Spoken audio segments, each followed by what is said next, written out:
అరే మిత్రమా, ఇలాంటి గుండెలు జల్లుమనే క్రైమ్ వీడియోలు మీ కళ్లలో థ్రిల్లర్ సినిమాలా కనిపించాలంటే మన ఈ ఛానల్ని సబ్స్క్రైబ్ చేసి బెల్ ఐకాన్ని గట్టిగా కొట్టే. అమెరికాలో భారతీయుడి తల నరికిన దుండగుడు.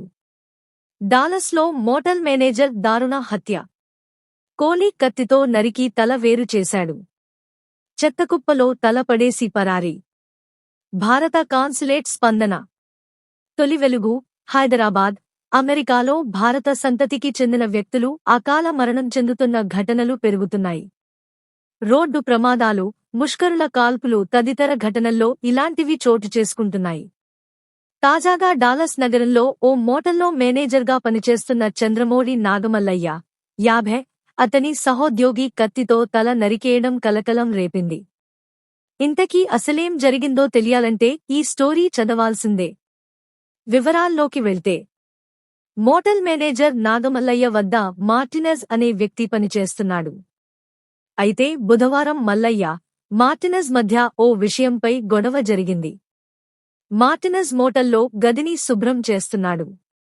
విరిగిపోయిన వాషింగ్ మెషీన్ను వాడొద్దని నాగమల్లయ్య చెప్పాడు. కాని ఈ విషయాన్ని అతడు డైరెక్ట్గా చెప్పకుండా మరో మహిళా ఉద్యోగితో చెప్పించాడు. దీంతో మార్టినెజ్ ఆగ్రహానికి గురయ్యాడు. ఈ విషయంలో వీళ్ళిద్దరి మధ్య వాగ్వాదం మొదలైంది. ఆవేశంతో ఊగిపోయిన మార్టినెజ్ మల్లయ్యను కత్తితో పలుమార్లు పొడిచాడు.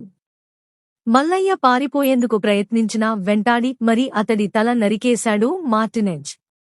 ఆ తర్వాత తలను చెత్తకుప్పలో పడేశాడు. ఈ దాడిని ఆపేందుకు మల్లయ్య కుటుంబీకులు ఎంత ప్రయత్నించినా ఫలితం లేకుండా పోయింది. చివరికి ఈ హత్యపై భారత కాన్సులేట్ కూడా ఎక్స్లో స్పందించింది. మల్లయ్య హత్య దిగ్భ్రాంతికి గురిచేసింది. నిందితుడిని పోలీసులు అదుపులోకి తీసుకున్నారు. బాధిత కుటుంబ సభ్యులతో సంప్రదింపులు జరుపుతున్నాం. వాళ్లకి సాయం అందించేందుకు రెడీగా ఉన్నామని వెల్లడించింది. జాగ్రత్తలు మరియు సలహాలు. విదేశాల్లో పనిచేసేటప్పుడు చిన్న చిన్న గొడవలను పక్కన పెట్టి సమస్యలను బహిరంగంగా చర్చించండి. వ్యక్తిగత వివాదాలు పెరిగే ముందే మేనేజ్మెంట్ లేదా అధికారులకు తెలియజేయండి. మానసిక ఒత్తిడి ఉన్నప్పుడు కౌన్సెలింగ్ తీసుకోండి. విదేశీ దేశాల్లో ఉద్యోగం చేసేవారు భారత కాన్సులేట్ సంప్రదింపు వివరాలు సిద్ధంగా ఉంచుకోండి. ఏదైనా అనుమానాస్పద సంఘటన జరిగితే వెంటనే స్థానిక పోలీసులకు ఫిర్యాదు చేయండి. కుటుంబ సభ్యులు ఒకరి లొకేషన్ మరొకరు షేర్ చేసుకోండి. మానసిక ఆరోగ్య సమస్యలు ఉన్నప్పుడు ఒంటరిగా ఉండకండి.